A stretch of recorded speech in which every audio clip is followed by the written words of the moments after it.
Good evening to everyone who's joining us.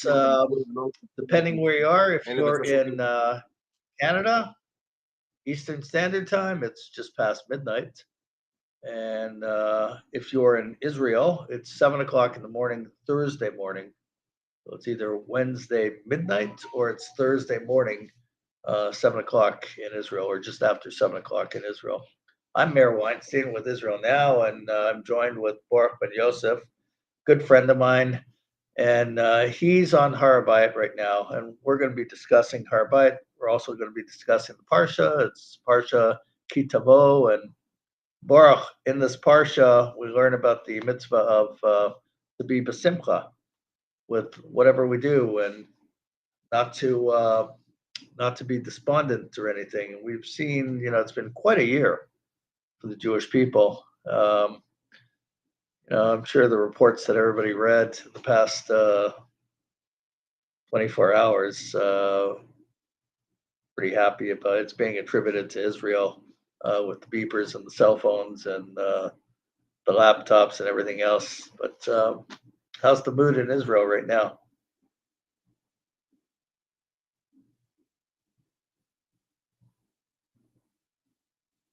Baruch, can you hear me? Mayor. Yes, Can you hear me? I think it's the 11th plague. What's that? The 11th plague? I think it's the 11th plague. אני זקן, מה אתה רוצה? A lot of people are thinking that. But whoever did it, should be blessed. But the follow-up is not good. You would have expected that Right. that the state of Israel would have taken advantage of the situation. But Right. the myopic leaders, as I kind of call them, don't have the capability of taking advantage of the situation, like we've discussed throughout the past year Right. since we started this project. The windows of opportunity that Hashem opens up for us, like here the Temple Mount in the Six-Day War in 1967, and we don't take advantage of those open windows. They close pretty quickly, and then it gets much harder to reopen them. So, what's going on today? Why are they making us walk a long way? It's interesting. I don't know what happened. Have to catch up with them. But here we are. We're on the Temple Mount. To my right is the El Aqsa Mosque, which, as far as I'm concerned, could be in Alaska. Alaska is a perfect place for the El Aqsa Mosque. And to our left, Yeah. here is the place of the temple, which is temporarily occupied by the Golden Dome, which is a shrine to the temple Right. for us. And we are headed east. As you know, we come through the west, the gate above the Western Wall Plaza, and we go to walk towards the Eastern Wall, which we said, as we've mentioned in the past, for anybody who hasn't heard this or heard this and forgot this, that the Temple Mount today is at least twice the size of the original Temple Mount. There was Herodian by King Herod. The evil King Herod expanded the Temple Mount in three directions: to the west, to the south, and to the north. And the only side that is the original Temple Mount is on the eastern side. That's where we conduct the prayer and bow down and so on. So the southern side that we just walked through isn't even part of the Temple Mount, the original Temple Mount. Now we're only really entering the real Temple Mount as we head north and east. I came across a what's today's the Hebrew date? I'll wait till next week for that. But in any event,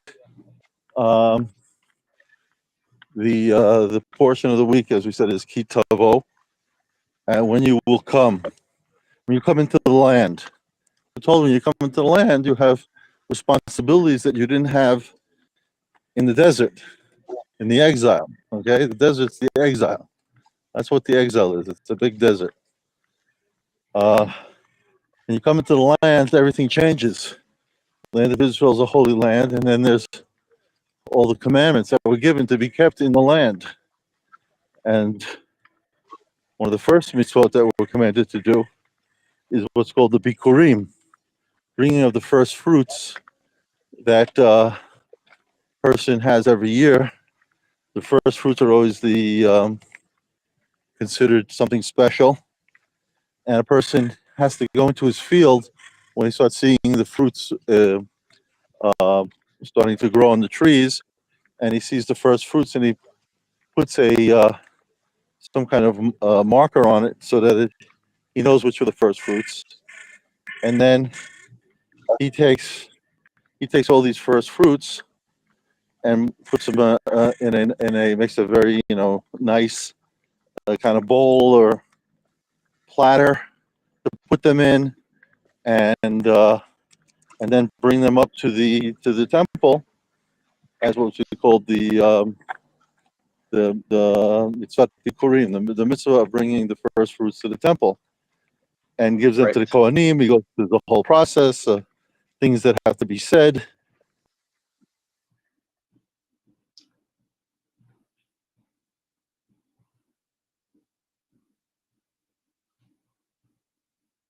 Baruch, it just your cell phone just Like to froze. say it's almost like, oh, there it goes. Okay.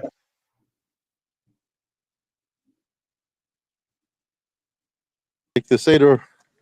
I would say, okay, yeah, people are bowing down. See people bowing Okay. down. Thank God. Yes. Right. So the Bikkurim, are the first fruits that are brought, and it's a procession that's done. It starts at the period of Shavuot, right? Because a lot of the fruits aren't by Passover time. The fruits aren't ready yet, and they're only ready by the time Shavuot comes around in the summer, and then beginning of the summer, and that's when the period of the Bikurim begin, and until Sukkot, you bring the Bikurim and say the words that we're told to say in the Torah.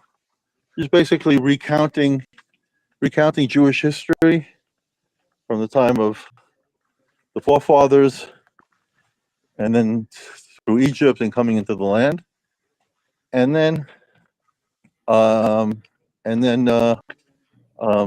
after Sukkot, right after Sukkot's over, you can still bring the Bikurim till Hanukkah, but you don't say anymore the words that the words that you're supposed to say when you bring them to the temple, because you have an obligation to bring them as early as possible, and if you don't, you get kind of penalized for not bringing them on time.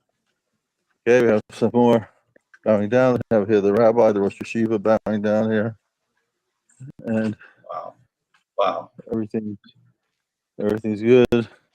We have a holy policeman here. Uh-huh. They're going to start davening soon, Shacharit. So I'm going to sit down over here. Right here, we're on the eastern side. We can see here the temple from the eastern side. You see over there is hiding a waqf. A waqf guy's hiding behind the trees, spying on us as usual. Yep. We're keeping a distance. Baruch Hashem. Thanks to the police, finally, a few years ago, realized that we're not the problem. We're the solution. The problem is the waqf. Right. And thank God they keep them away from us. They used to stand right over us and constantly would complain. We're praying, we're doing this, we're moving our lips, we're shaking. There was no end to it. So, okay, so we have now the Bikurim. there's a very interesting halacha connected to the Bikkurim, besides the fact that it, it was a beautiful process of our Rav Kook, Rabbi Avram Yitzchak Cohen Cook, the first chief rabbi of Eretz Yisrael, Yep. wrote a whole article on the mitzvah of Bikkurim, and he describes the whole process of how the people would be coming up to come up to the temple for the holiday, whether it was Shavuot or Sukkot, and they'd have the Bikurim with them, because Bikurim wasn't something that you could redeem. Like we said, Maaser Sheni is fruit that you bring up for the holiday, but you could redeem it and make the money holy and use that money when you come up to Jerusalem. Unlike that, the Bikurim is something you can't be redeemed. It's something that you have to bring it up, the actual fruit.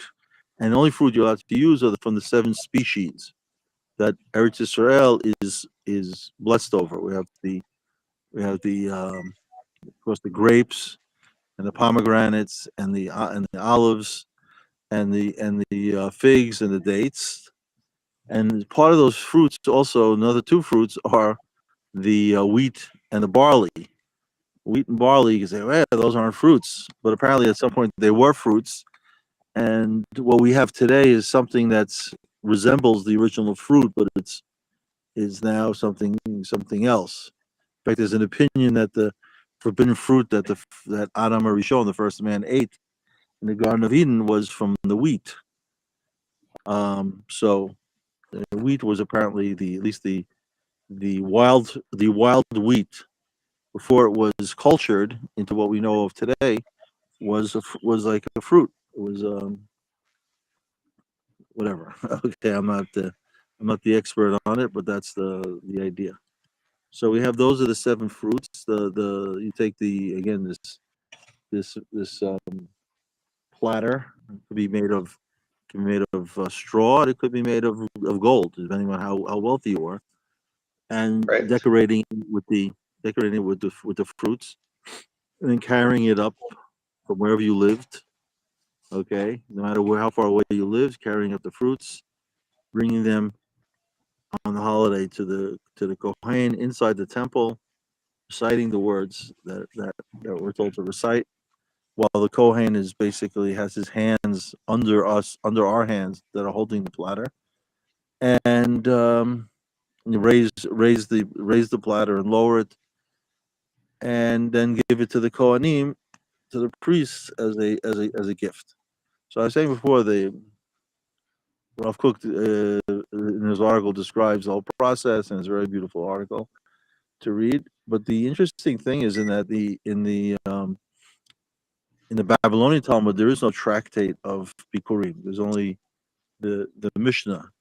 In the Jerusalem Talmud, the Yerushalmi, there is the tractate of Bikurim, and in it describes also the process of going up to Jerusalem with the Bikurim before the holiday, and it points out a very interesting thing. Okay, and this is important for everybody to hear, because we have this idea like the greatest people of our generation are the wise men, the Gdolim, the Gdolei Ador, the wise men of our generation, the Torah scholars, right? We consider like those are the top people we should be looking up to, right?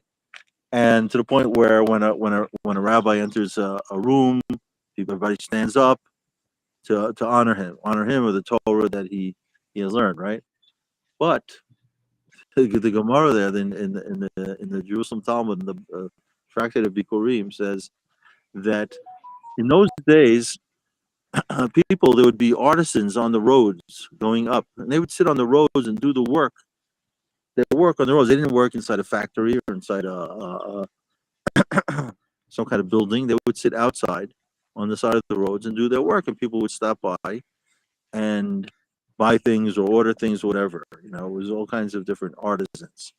Like you see in the movies of the Old West, the guy who makes the what do you call it, the horseshoes, and the guy who does the the blacksmith and the goldsmith and the silversmith and all the smiths.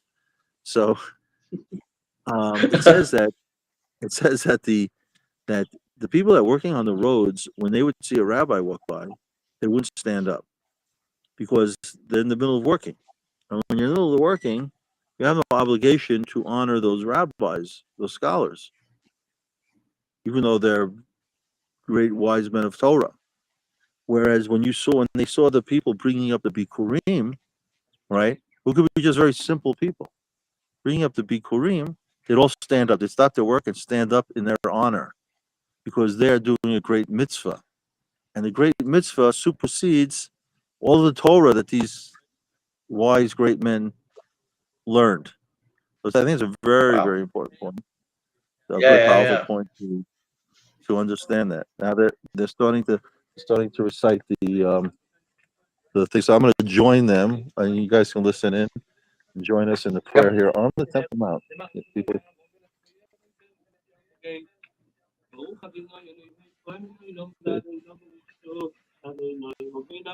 Baruch Shem Kavod Machoto Leolam Vaed.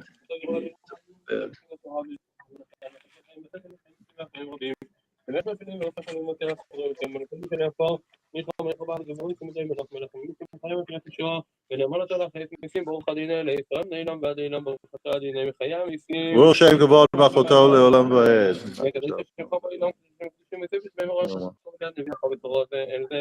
Kadosh, Kadosh, Kadosh, Adonai Tzvaot Baruch Al Haaretz U'Bato. Baruch Kavod Adonai Mekomod Rekosh Adonai. Yimloch Adonai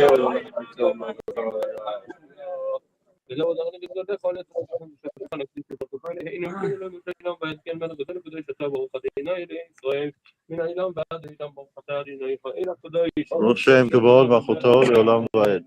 Baruch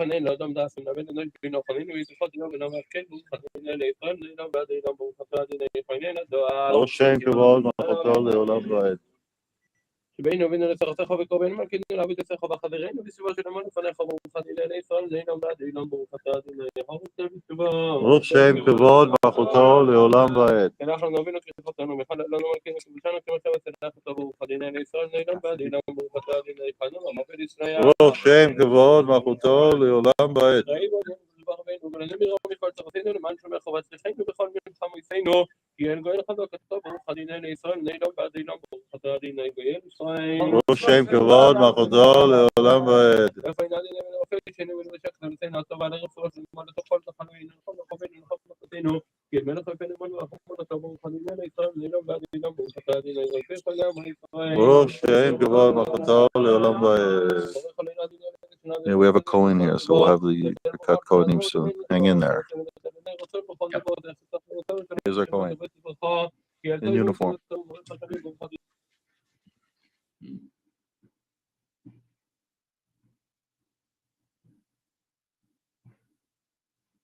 It's amazing what we're seeing.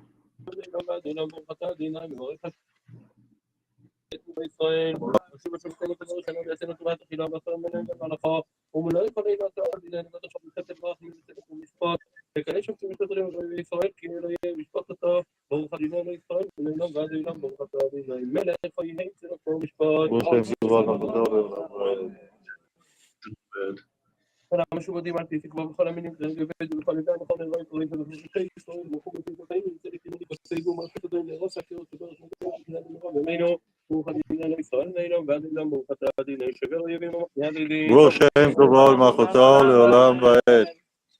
על הצדיקים על החסידים על ישמעם חוב ישראל ועל פתח ספרים ועל קריאת צדק ועל מתיישבי ארץ הקודש ועלינו יאמור לכם לחלילנו וכן תחתם לחלילנו וכן תחתם לנפש ותקן ומהם עלינו ובית וחום תחנו ברוך אדוני לישראל נעלם ועד אילם ברוך אתה אדוני מתעון מתוך הצדיקים ברוך שם כבוד מלכותו לעולם ועד. ירושלים ברחוב הרחמית לשוב לזכור לזכות אשר דיברת ובני ישראל ונעלם בימינו ברוך אדוני לישראל נעלם ועד אילם ברוך אתה אדוני בני ירושלים ברוך שם כבוד מלכותו לעולם ועד.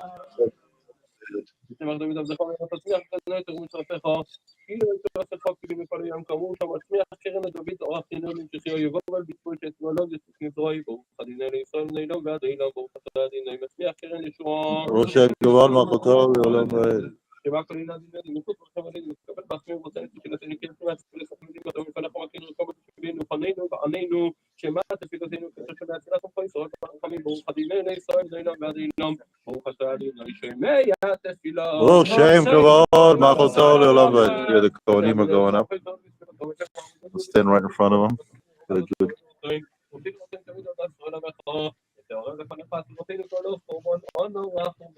Oh, we have 3 cards. Nice.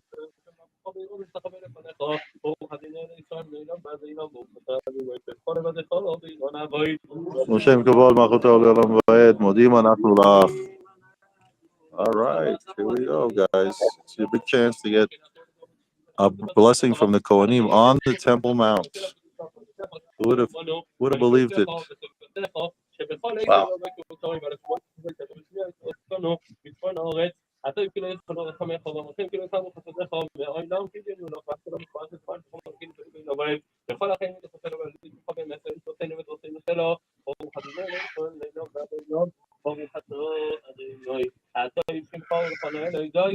Kabal Machoto Leolam Vaed.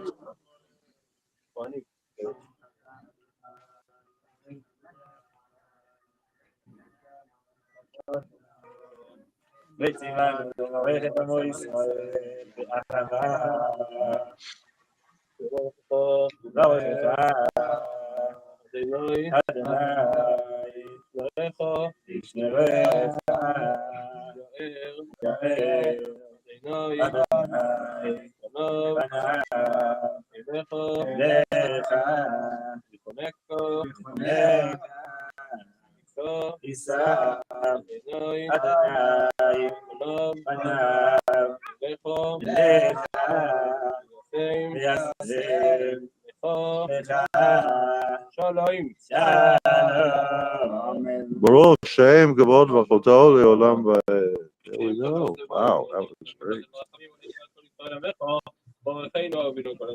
And now they're bowing down the 3 Kohanim. Cop's getting a little antsy about it.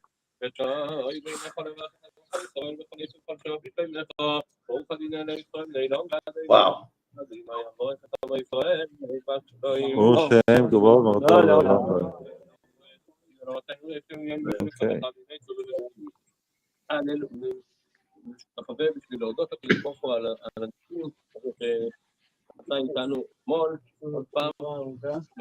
What we're doing? They're doing something special now.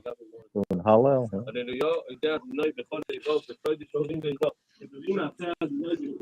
We're doing a special Hallel for the miracles that happened the last 2 days. Wow. Wow. See, Amazing. This is what you Amazing. have on the Thank Temple God Mount. for the You don't have. Yes, yes. On the Temple Mount, we are acknowledging God's sovereignty and the miracles performed against the enemies of the Jewish people.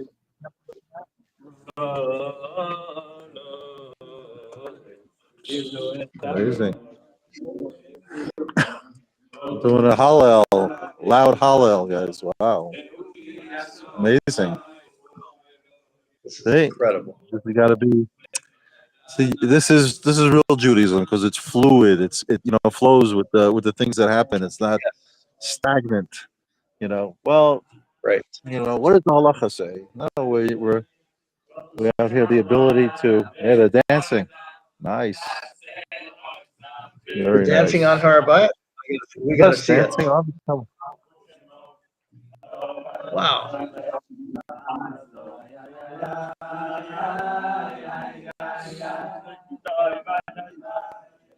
Lisa, nowhere to be seen. That. Oh, Wow. the policeman's asking them to lower their voices a little bit.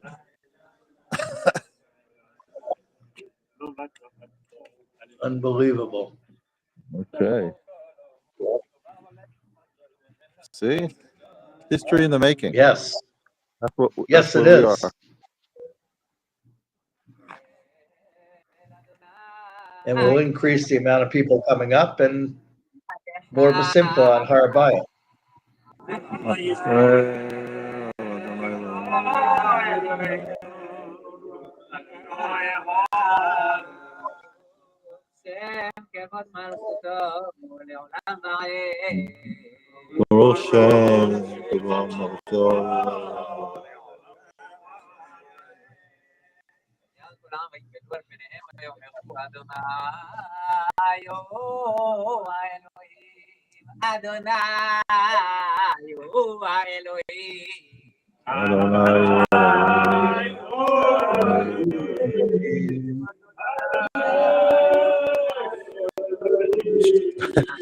How are those Jews in Brooklyn taking this?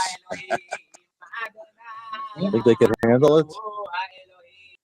Wow. The way things are supposed to be done. Going Yes. back to the old days. Right.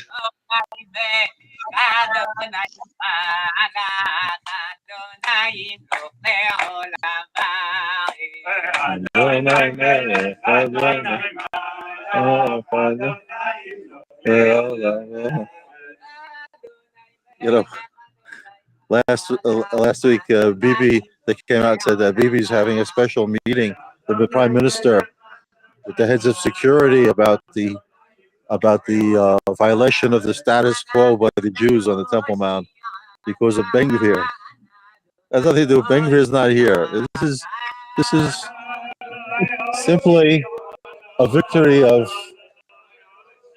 the spirit and the truth after years and years of suffering and arrests and being expelled from the Temple Mount for months at a time or years even.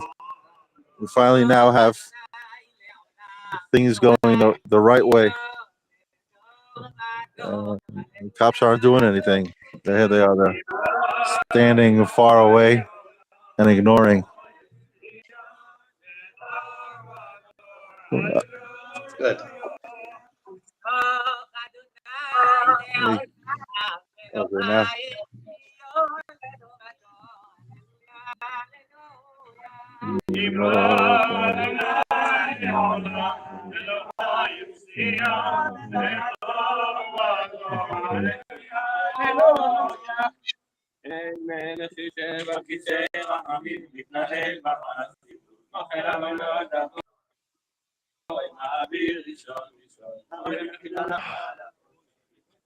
So anyhow, let's get back to the Parsha. They're giving us a lot of time here today, and on the eastern side, usually they start pushing us away and telling us we're not moving, but that doesn't seem to be a problem today.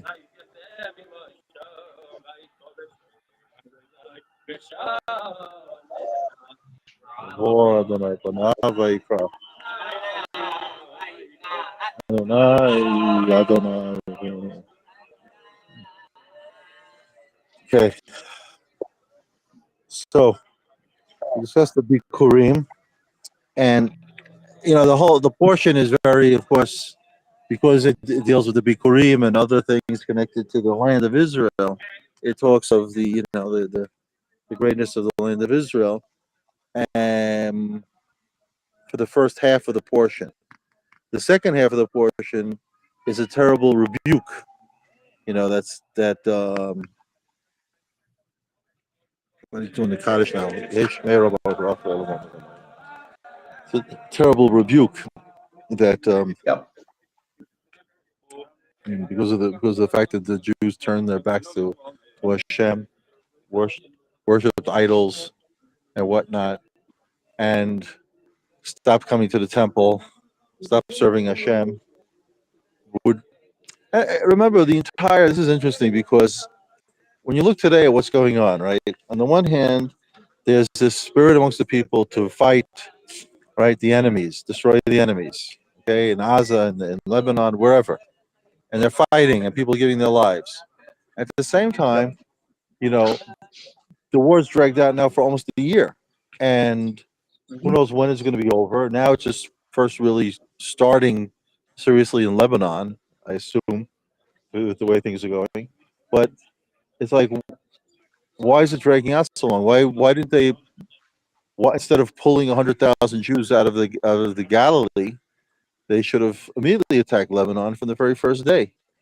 And the question is why? And of course, the answer is, and Rabbi Khan always told us this, that it's the fear of the goy, it's the fear of the Americans, the fear of the Europeans, and we see it. We see it clearly. That Kadosh, Kadosh, Kadosh, and I think We see very clearly that there's this terrible fear. And remember, Biden said, "Don't." What did Biden say? "Don't" to. He said, "Don't" to us. But the "don't" was to us, not to them. People didn't catch that. What were they doing here? I mean, what? Sending these aircraft carriers and destroyers and whatnot. It's to protect the Arabs, not to protect us. We don't need them. And that's like I said a long time, for a long time, the lots of times you see the Israeli Secret Service, the Shin Bet. I say they're not here to protect the Jews. They're here to protect the Arabs, right? Because who really needs them? We know the Arabs are our enemies. We don't need a Secret Service to tell us that and warn us that this Arab or that Arab's plans on attacking us, right? The assumption is they all want to attack us and destroy us. Yeah. So, and I say so. The same thing back then when they were worshiping idols. I mean, do people really believe in idols? Between you and me, I mean, you got to be pretty pathetic to believe that an idol is going to help you, right?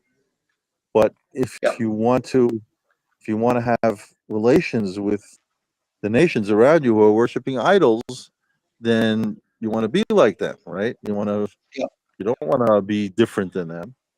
And so that's really what it was all about. When you say, like, why would they be like that? Why would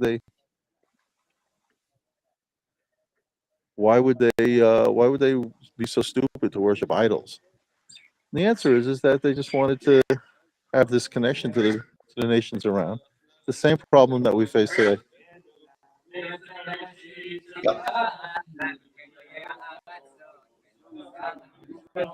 They're saying now, Eleno, so they'll be bowing down. Where people just bow, bend their backs.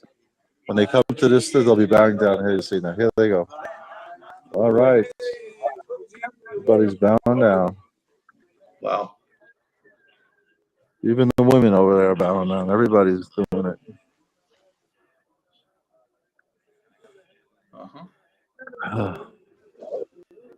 We've got the Waqf guys filming it over there. We've got him filming it. He doesn't have to film it. He could just tune into the Never Again live show and watch it from us. Well, no, but they like to report that this is how they report it on their sites. The settlers have stormed El Aqsa Mosque. Stormed. Yeah, seriously, that's what they write. Right? Yeah. Unbelievable. Stormed El Aqsa Mosque. I think I'll say Kaddish over here for my mother. Okay. See here. Another bowing down again. Oh. Somebody's making believe they have a chauffeur up here.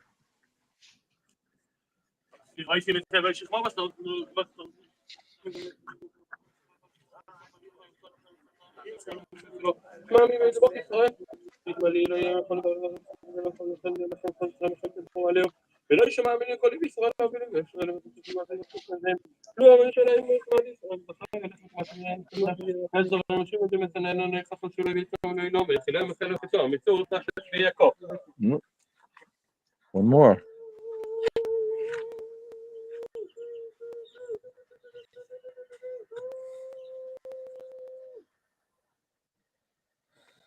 It's unbelievable at the time they're giving us today. Yeah. אפשר להגיד קדיש? יתגדל ויתקדש מרבה, ועמד יברכיותיהם ופחותיהם וצמח פורקני וקרב שכי, וחייכנו גם לכל בית ישראל בעגלה בזמן קריב, אמרו אמן. יש מי רבה מבורך לעולם אומר, מה היה יתברך וישתבח ויתפאר ותרומה מתעשה, ויתהדר ויתעלה ויתעלה על שמי לקודשה בריחו, לעילם וכל בחדה ושמתה ושבתה ונחמתה, דמיון בעלמה ואמרו אמן. יש למראה ומת שמאי וחיים עלינו והכל ישראל ואמרו אמן. עושה שלום במרומיו, יוסף שלום עלינו והכל ישראל ואמרו אמן. ברכו את ה' יבורך. Okay. All right. Now we're starting to move along to the spot, the Beit Midrash, where the rabbi gives his drasha, Torah drasha.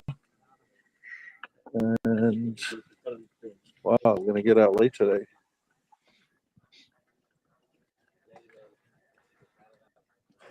So The way things what's are your going, take? I would say during the chugim, at some point, someone's going to bring in a chauffeur, and Well, they'll be yeah, incredible. it's been done. It's been done. The people's. I see a chauffeur up here. Well, somebody's faking it. It sounds like there is one of them. Right. Oh, it's from somebody's phone. Oh, no, we need the real thing.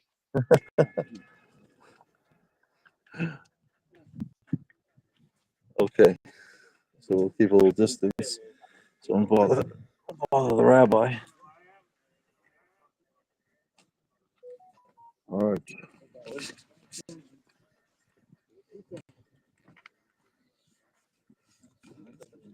Here's Rav Natan Tzvi. Good morning. What do you have to tell the folks? Again, this is Mayor. Good to see you again. How are you? Good to see you. Great. The shir right now I'm gonna step away listen to, but It's like historic I'll go today back. watching the Jews dance. It's incredible. Okay. He's going to go listen to the rabbi, but he'll come back later. He's one of the people that was very fundamental in pushing for the bowing down. He wrote even a book on it. Right. First one to write a book Amazing. specifically on that topic. Right. So look at the. So we're again the rebuke that we see in this portion is Right. it's there's so much so it's so powerful, and you say to yourself, it's not like Hashem didn't warn us, but what happened if we decide to go off the path and worship idols and so on? Maybe what do you call it? Since this is dragging on, I think I'll go back with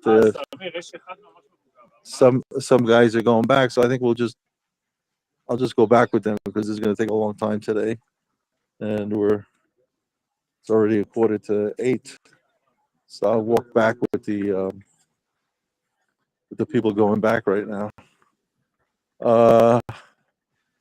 Yeah, so that's the main part of the second half of the portion is the rebuke, and Rabbi Kahan, of course, that was also one of his main points was that there's no. Let's put it this way. Let's put it in simple terms. Hashem is not in our, he's not on our payroll and he's not in our pocket, and we can't, bribe him. He warns us. He tells us, if you do the right things, it'll be good. If you do the bad things, it'll be bad. And the Torah expounds more on the bad things than the good things because it should be simple. If you're being promised a reward, why would you want to lose that? And and if you're gonna get punished, he wants to make sure that we understand what's gonna happen. And it just doesn't help. We don't get the point. Like I said, he talks to us. Hashem talks to us. He sends us these animals that say that they're fighting the war of Al-Aqsa. They're the what's it called? They call them the storm of Al-Aqsa, the flood of Al-Aqsa. Everything's Right. Al-Aqsa. What? And they say that the war is that we're headed to Jerusalem to free Al-Aqsa. What more do you want than that message to understand what this whole war is about? The war is not about Gaza. It's not about Tel Aviv. It's not about anything. It's about here. It's one place. It's about here. It's about Harabait. Who's in charge? Is it Hashem, the true God, or is it their false God of Allah, the God of curse, I call him, because that's what in Hebrew Allah is a curse. And that's what their God is. They believe in that. They believe in they believe in that. So this is what we're facing. This is the reason for the war. And they even said it. I mean, it's not like they hide it. We were on the way to kill all the Jews on the way to the Temple Mount to free Al-Aqsa. So, like I tell everybody, it says the war is not going to be over. We're not going to win it until we understand that and take over the Temple Mount and throw them off. Yep. But when I mentioned before this thing with Netanyahu and Ben Gvir and the status quo and the whole thing, the head of the Shin Bet constantly warns that the Temple Mount, the situation at the Temple Mount is explosive, and it's going to cause World War III. And he even had this outrageous movie clip, having these rabbis, these Haredi rabbis, get on and say how bad it is that the Jews go up to the Temple Mount, and then he had to translate into Arabic to show the Arab world that we really don't want the Temple Mount. And and in that report that they made, the report that was made, it was like, we want to have the Abraham Accords extended to Saudi Arabia, and we want, we don't want to embarrass our Muslim friends, and all kinds of insanity. That, I mean, it's embarrassing that this is, the prime minister of Israel, the head of the Jewish people. It's just really embarrassing. It's not the way it should be, as they say. So we're here now. We've gone back. We're on the southern side, back on the southern side here, right up alongside the steps that lead up to the place of the temple. Again, where the Dome of the Rock stood was the place of the temple. And then to east of that was the altar, the outside altar, where the animals,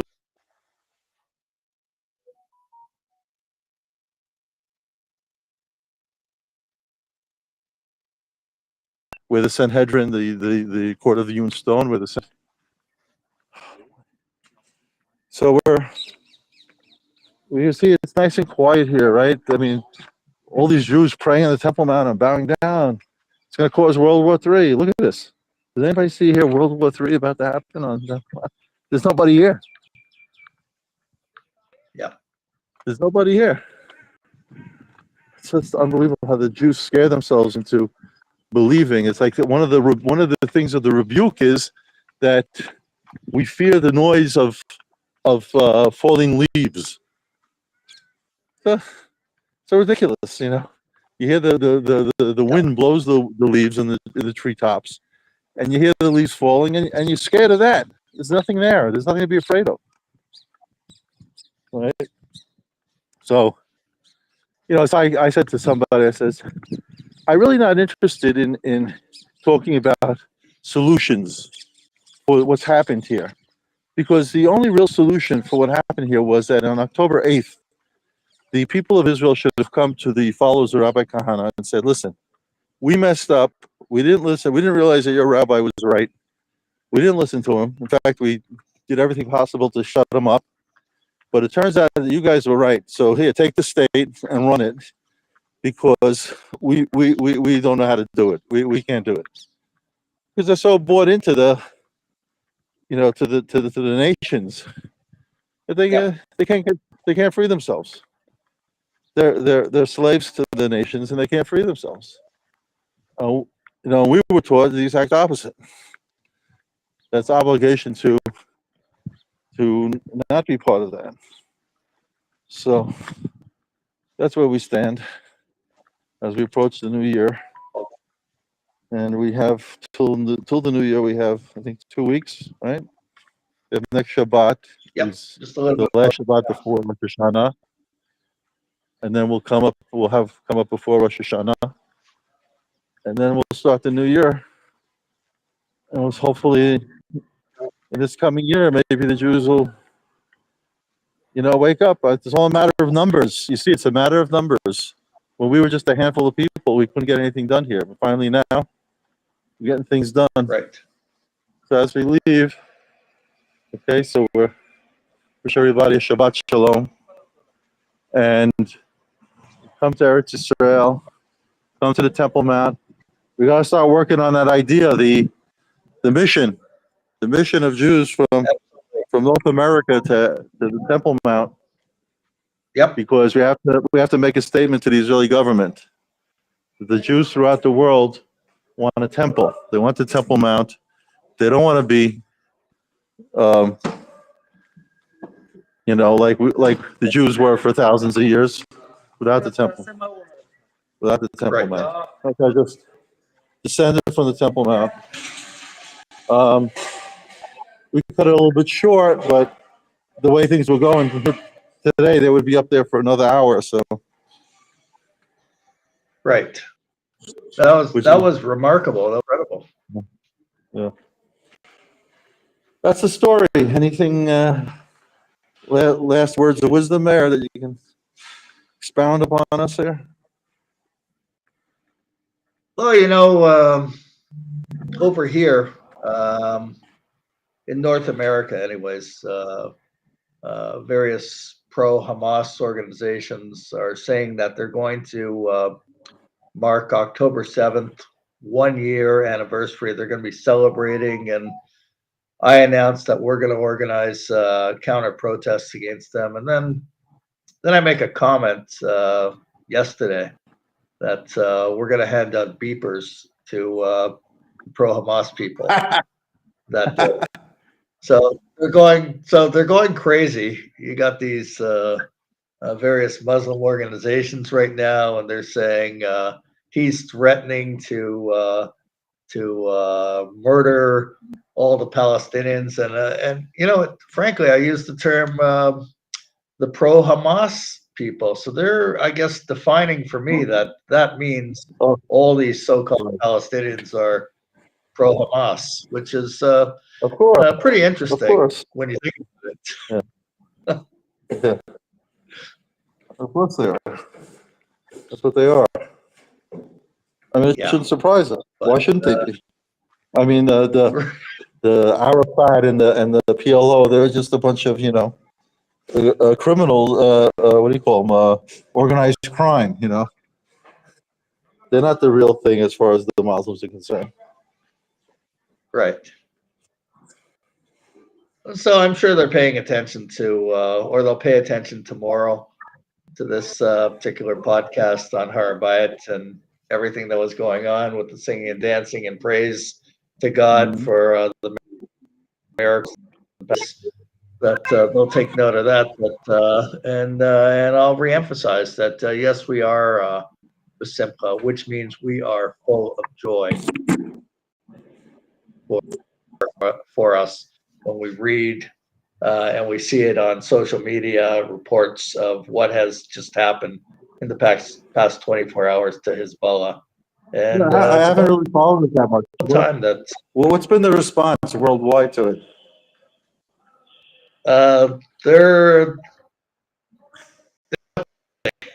This is like a nace beyond a nace. I think they said 4,000 to 5,000 people have been affected, major injuries, and they don't have bris milas, but they're out of whack when it comes to that, anyways, because they keep the beepers in their pockets.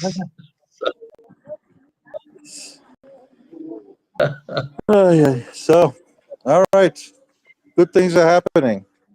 Good things are happening. Bad Excellent. things are happening. Things are happening. Things are happening. Things have to happen. Yes. Stagnation is not. It's like Jabotinsky said, right? Right. Sheker refesh. Being quiet is garbage. Can't be quiet. You gotta voice your. Gotta spread the word. And yep, that's it. So, Meir, Yishar Koach. I'll see you next week. Have a Amen. great Thank you. Shabbat. Thank you. And All right. this particular one was incredible. What took place on her, but thank you very much, Baruch, and we'll do it next week. Okay. Thank you. Okay. Bye. Shalom. Thank you very much. Bye bye.